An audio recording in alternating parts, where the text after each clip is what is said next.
부르신 하나님, 출애굽기 3장 아마 성경 가운데 사람들이 많이 아는 매우 중요한 한 장이다, 그렇게 생각됩니다. 여러분과 함께 말씀을 나눌 수 있어서 참 좋습니다. 출애굽기 3장 14절 말씀, 하나님 말씀을 함께 합독하겠습니다. 하나님이 모세에게 이르시되 나는 스스로 있는 자이니라. 또 이르시되 너는 이스라엘 자손에게 이같이 이르기를 스스로 있는 자가 나를 너희에게 보내셨다 하라. 아멘. 출애굽기를 세 부분으로 나눌 수 있다라고 말씀을 드렸습니다. 1, 2, 3, 6 1, 2, 3, 6 출애굽기 1장 1절부터 12장 36절까지가 첫 번째 부분입니다.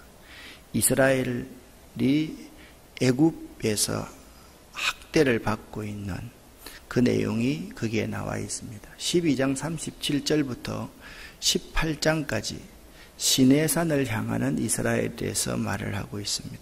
19장부터 40장까지는 시내산에서 율법, 하나님의 계시를 받는 이스라엘에 대해서 말을 하고 있습니다.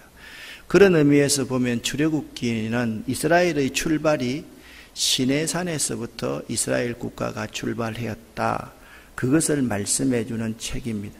시내산에서부터 이스라엘이 출발했다라는 것은 율법으로 말미암아 이스라엘이 출발했다, 하나님의 말씀으로 출발한 백성이 이스라엘 백성이다라는 말입니다.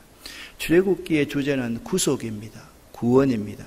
하나님이 압제당하고 있는 이스라엘 민족을 애굽에서 구속하셨다, 구원하셨다, 그것이 출애굽기의 내용입니다. 여러분과 저는 출애굽기를 읽어가면서 1장부터 40장까지의 전체적인 내용을 항상 머릿속에 넣어두어야만 합니다. 12장 36절까지가 첫 번째, 애굽 안에 있는 이스라엘. 12장 37절부터 18장까지는 시내산으로 향하는 이스라엘. 그리고 19장부터 40장에서는 시내산에서의 이스라엘을 기억할 수 있어야 됩니다. 다시 한번 화면을 보면서 여러분들이 여러분 머릿속에 꼭 넣어 두셔야만 합니다. 애굽에서 압제받는 이스라엘 민족, 1장 1절부터 12장 36절까지입니다. 그리고 시내산을 향한 이스라엘 민족, 12장 37절부터 18장 27절까지입니다.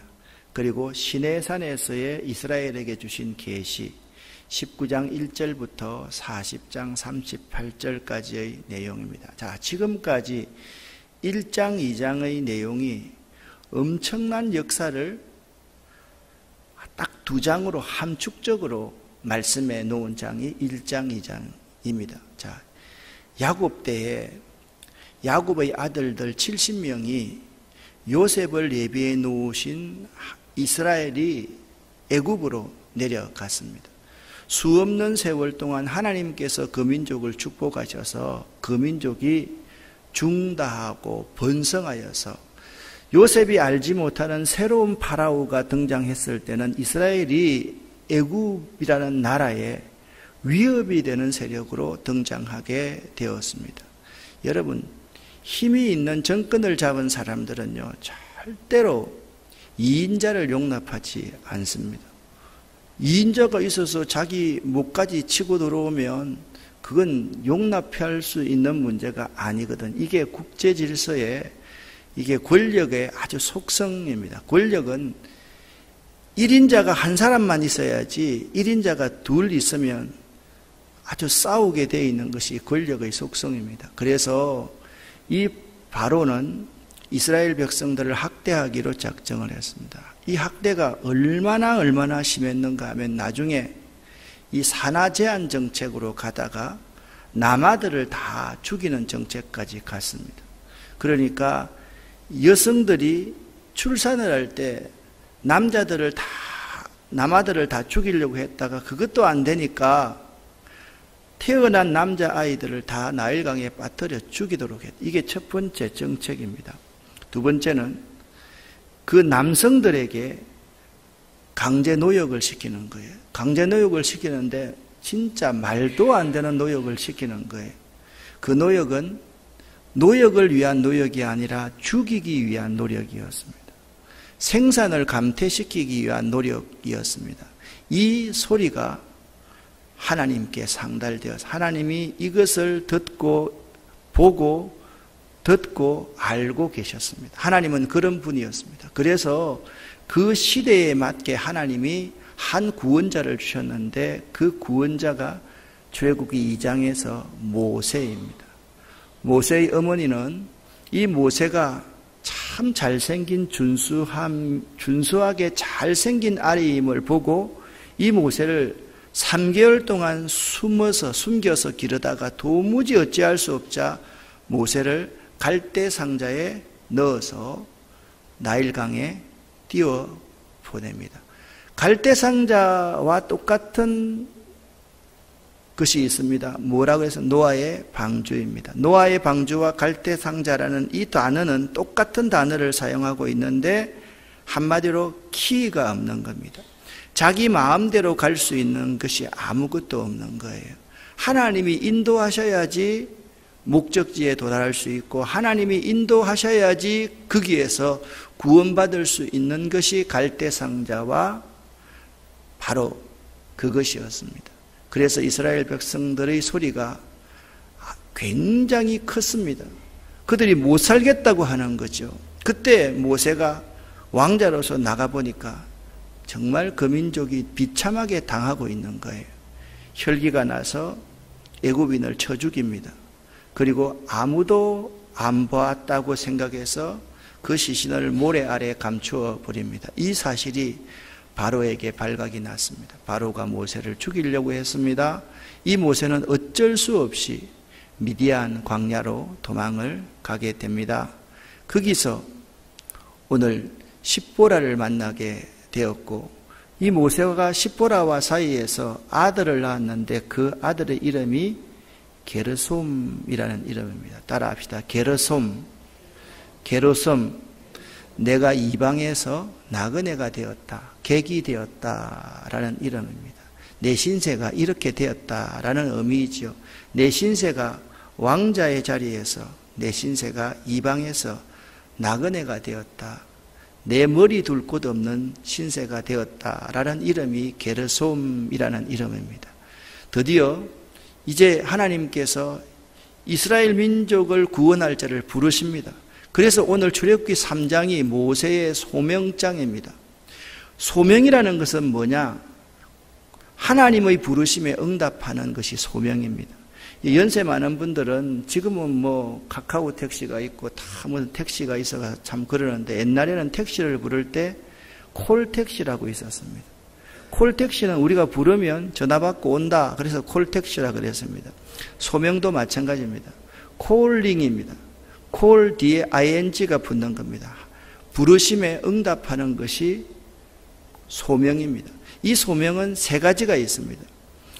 개인적인 부르심이 있고 공동체의 부르심이 있고 현장에서의 부르심이 있습니다. 한 사람이 개인적으로 하나님이 자기를 불렀다라고 생각하고 그 부르심에 응답하는 것이 개인적인 소명이라고 합니다. 그 다음 개인적인 소명이 있다고 해서 하나님의 일을 할 수 있는 것이 아닙니다. 공동체적인 소명이 있습니다. 신학대학이라는 곳이 있습니다. 이 교단에서 인정한 이 과정을 거쳐야지 목사가 될 수 있다라고 하는 하나의 중요한 공동체적인 소명을 이루는 장소가 있습니다. 그 시험에 합격해야지 공동체적인 소명을 가졌다라고 말을 합니다. 공동체적인 소명을 가졌다고 해서 목사가 되는 건 아닙니다. 현장에서의 부르심이 있어야 됩니다. 각 교회에서 그를 청빙해야만 됩니다. 그것이 현장에서의 부르심입니다. 이 콜링이 매우 중요합니다. 똑같은 사건이 이사야 6장에 나옵니다. 우시야 왕이 죽던 해에 나라가 위기에 처하게 됐습니다. 이사야가 성전으로 들어갑니다. 그때 하나님이 이사야를 부르십니다. 똑같은 이야기가 지금 출애굽기 3장과 이사야에서 6장에 나옵니다. 그런데 이 모세가 하나님의 부름을 받는 장면은 참 특이합니다. 모세가 그의 장인 미디안 제사장 이드로의 양떼를 치고 있을 때였습니다. 그 떼를 강야 서쪽으로 인도하여 하나님의 산 호렙산에 이르게 되었습니다. 그런데 여호와의 사자가 떨기나무 가운데로부터 나오는 불꽃 가운데 그에게 나타났습니다. 이 떨기나무라는 것은 관목 덩어리인데 가시가 있는 이 사막에서 광야에서 생존하기에 적합한 나무로 자랐던 나무가 떨기나무입니다. 평소 때 태양열이 너무 뜨겁기 때문에 태양열과 지열이 합쳐서 떨기나무는 자주 불이 일어나는 나무였습니다. 땔감으로 참 좋은 나무였습니다. 그래서 평소 때 이 떨기나무를 보면 떨기나무가 불에 타서 그냥 재가 되어서 없어지는데 그날따라 그 떨기나무는 타지를 않는 거예요. 신기한 장면이 모세 앞에 벌어지게 된 것입니다. 3절 말씀에 이렇게 말합니다. 모세가 이르되 내가 돌이켜 가서 이 큰 광경을 보리라. 이 놀라운 광경을 보리라. 그렇게 말합니다. 여러분 2절 하반절에 보면 그렇게 말합니다. 그가 보니 떨기나무에 불이 붙었으나 그 떨기나무가 사라지지 아니하는 그 놀라운 광경을 모세가 다시 돌이켜서 보러 갔을 때 여호와께서 4절입니다. 그가 보려고 돌이켜 오시는 것을 보시고 떨기나무 가운데서 모세를 부르십니다. 떨기나무 가운데서 모세를 부르십니다. 이제 소명의 장면이 일어나고 있는 것입니다. 소명이 뭐라고 그랬습니까? 부르심에 응답하는 것입니다.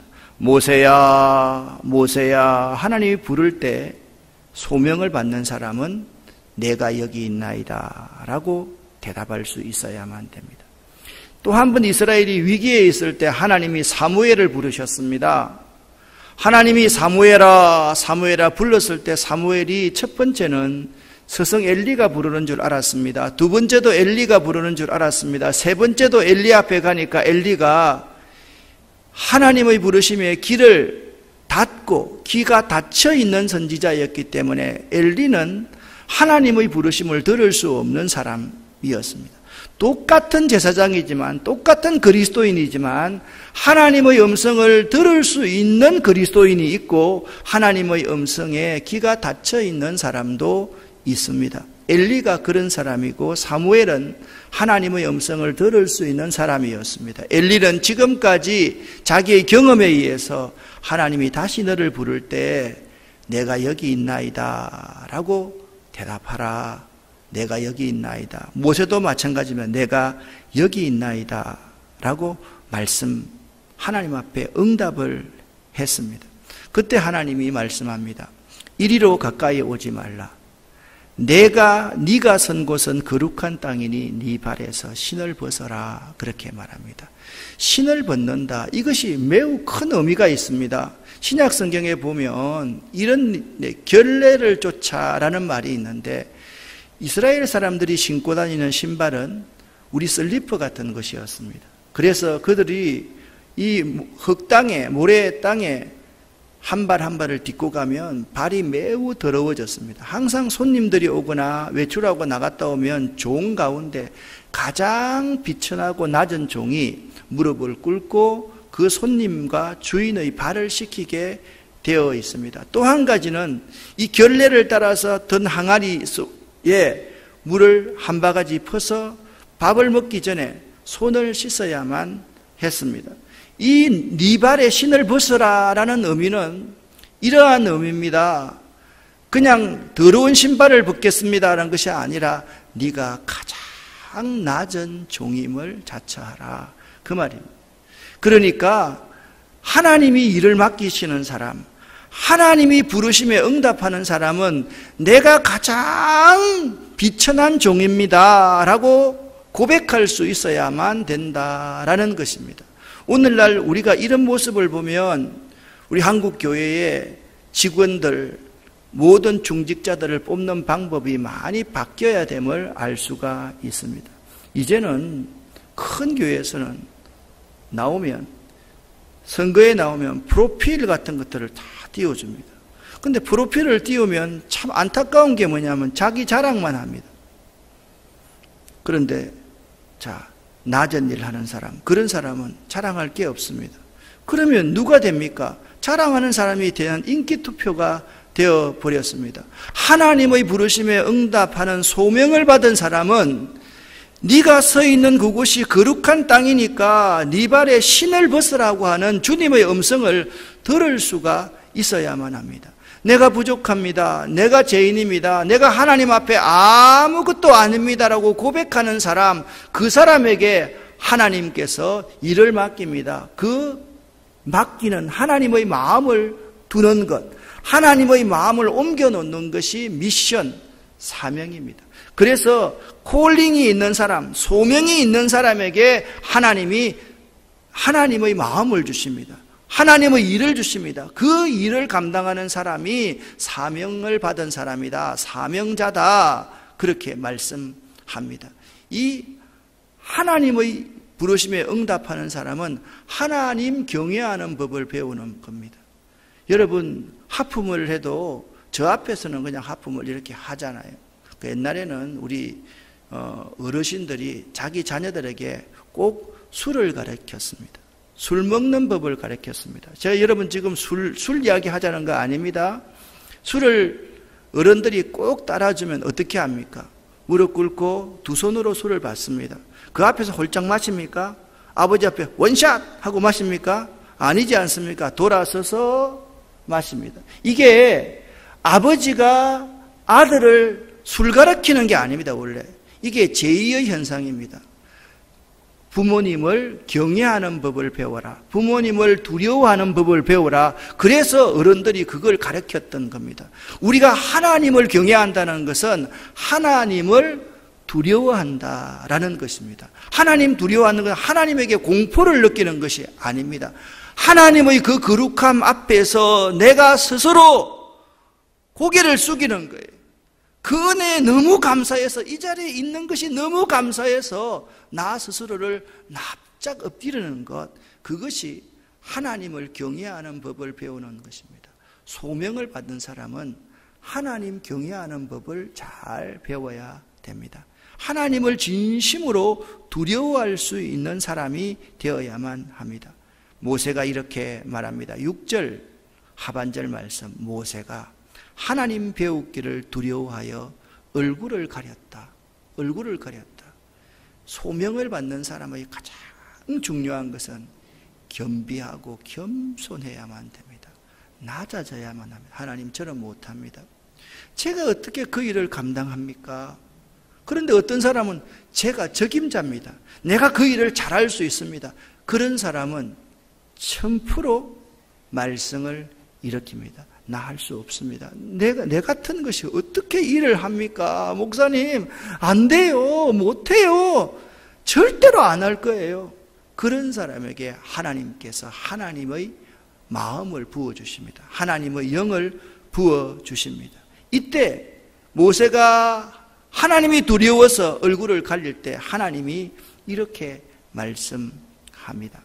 내가 애굽에 있는 내 백성의 고통을 분명히 보았다. 보고 있었다. 내가 그들의 감독자로 말미암아 그들이 부르짖는 소리를 듣고 있었다.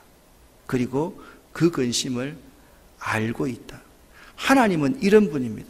하나님은 우리들의 하나하나를 보고 계시고 우리의 소리를 듣고 계시고 우리 마음의 근심을 알고 계시는 분입니다.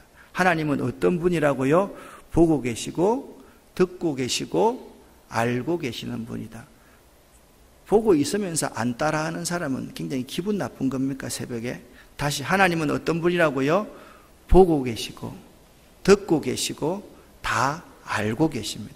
그러니까 하나님은요, 여러분이 죄를 지을 때도 그 죄를 짓는 그 광경을 보고 계시고 죄 짓는 그 소리도 듣고 계시고 그 죄짓고 마음의 양심의 가책을 갖고 있는 그 마음까지 알고 계시는 분입니다. 하나님이 여러분이 고통 가운데 있을 때 하나님이 모른 척 하시는 분이 아닙니다. 분명히 보고 계시는 분입니다. 고통 가운데 신음하는 여러분의 그 신음을 다 듣고 계시는 분입니다. 여러분의 그 고통 가운데서의 그 마음을 다 알고 계시는 분입니다. 하나님은 그런 분입니다. 하나님은 놀라우신 분입니다. 이 하나님 앞에 날마다 우리는 서서 있는 것입니다. 또 6절에 이렇게 말씀합니다. 내가 내려가서 건져내고 그들을 인도하여 그들을 데려가라 하노라. 여러분, 하나님은요 항상 올라가기를, 여러분 어리석은 사람은 자꾸 예루살렘으로 올라가기를 즐겨하는 사람입니다. 그런데 정말 하나님의 일꾼들은 있잖아요, 항상 광야로 내려가기를 즐겨했던 사람이라는 것을 알아야만 합니다. 우리도 자꾸 높아지려고 합니다. 높아지려고 하니까 그게 문제가 생기는 거예요.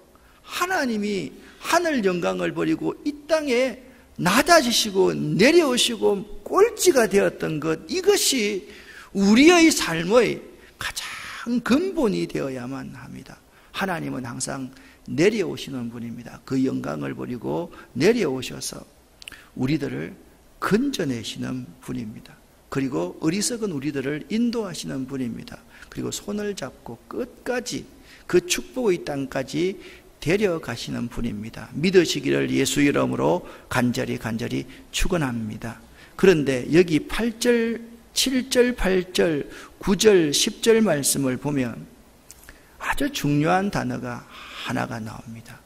내가, 7절에 내가 내 백성의, 또 8절에 내가 내려가서, 또 9절 말씀에 이렇게 말한 내가 내게 달하고 내가 보았으니, 10절 말씀 내가 너를 바로에게 보내어 그리고 내 백성 이스라엘을 인도하여 내게 하리라. 여기 모든 주어가 누굽니까? 하나님입니다. 하나님. 우리가 이 사실을 모르면 안 됩니다. 모세가 하는 일이 하나도 없다니까요. 목사가 하는 일이 하나도 없다니까요. 교회 중직자들이 하는 일이 하나도 없다니까요. 우리가 하는 일은 뭐냐면 하나님의 부르심에 응답하여서 내가 서 있는 이곳이 거룩한 땅이니까 내 발에 신을 벗고 하나님 두려워하고 하나님 경외하기만 하면 하나님이 모든 일을 다 하신다. 할렐루야. 이것이 우리의 믿음입니다. 누가 하십니까? 하나님이 하십니다. 제가 물어보면 하나님이 하십니다라고 대답을 하십시오. 누가 이곳으로 보냈습니까? 하나님이 보내십니다. 여러분의 일을 누가 하십니까? 여러분을 누가 인도하십니까? 여러분을 이렇게 복주시는 분이 누구십니까? 하나님이십니다. 이걸 우리가 고백하는 것이 하나님의 부르심에 응답하는 사람임을 알아야만 됩니다. 많은 사람들이 하나님이 없습니다. 하나님이 없는 교회입니다. 하나님이 없는 가정입니다. 하나님이 없는 그리스도인입니다. 그러니까 자기 자신이 자신의 주인이 되어서 이 세상을 살아가려고 하는 것입니다. 여기 모세는 죽고 하나님이 일하십니다. 그런데 겉으로 일을 할 때는 하나님은 감추어져 있습니다. 모세만 드러나게 되어 있습니다. 그런데 이 모세가 있잖아요, 하나님을 태워가는 나귀인데 모세가 다른 사람이 박수를 막 친다고 해서 모세가 벌떡 일어나면 그 위에 계신 하나님이 떨어져서 다칩니다. 우리가 그것을 알아야만 됩니다. 우리는 하나님을 태워가는 나귀에 불과하다는 사실을 알아야만 합니다. 하나님의 일하심에 쓰임받는 도구에 불과하다는 사실을 알아야만 합니다. 사랑하는 여러분, 하나님이 오늘 이 새벽도 이 자리를 호렙산에 떨기나무 불꽃 가운데 나타나신 그 자리로 만드시기를 원하십니다. 하나님이 여러분에게 말씀하십니다. 모세야, 모세야 부르실 때 여러분 어떻게 하시렵니까? 한마디만 하십시오. 내가 여기 있나이다. 따라합시다. 내가 여기 있나이다. 더 이상 말이 필요 없습니다. 내가 여기 있나이다 하면 하나님이 또 말씀하십니다. 네가 선 곳이 거룩한 땅이니 내 발에 신을 벗어라. 그러면 하나님, 내가 하나님 경외하는 법을 배우겠습니다. 하나님만 두려워하고 살겠습니다. 하나님이 내 인생의 모든 것을 보고 계시고 내 인생의 모든 것을 듣고 계시고 하나님이 내 마음속까지 다 알고 계시니 제가 하나님이 일하시도록 하나님께 내 인생을 내어드리겠습니다. 그것이 여러분을 부르시는 하나님의 그 부르심에 응답하는 소명의 자리임을 꼭 명심할 수 있기를 예수 이름으로 간절히 축원합니다. 기도하겠습니다. 살아계신 하나님 아버지여, 모세에게 내려오셔서 말씀하시는 하나님, 불꽃 가운데서 모세를 부르시는 하나님, 그 하나님이 오늘 이 자리에서 우리들을 부르심을 분명히 깨닫습니다. 모세야 모세야 라고 부르시는 하나님, 저희들이 이 시간 내가 여기 있나이다 대답할 수 있도록 도와주시고, 네가 선 곳이 거룩한 땅이니 내 발에 신을 벗어라 말씀하실 때 하나님 두려워하며 하나님만 경외하는 저희들 될 수 있도록 도와주시옵소서. 이 자리에 나와 있는 우리 모두에게 하나님 이 시간 나타나셔서 저들을 만나 주시옵소서. 예수 그리스도 이름으로 축복하옵고 간절히 기도 올립니다. 아멘.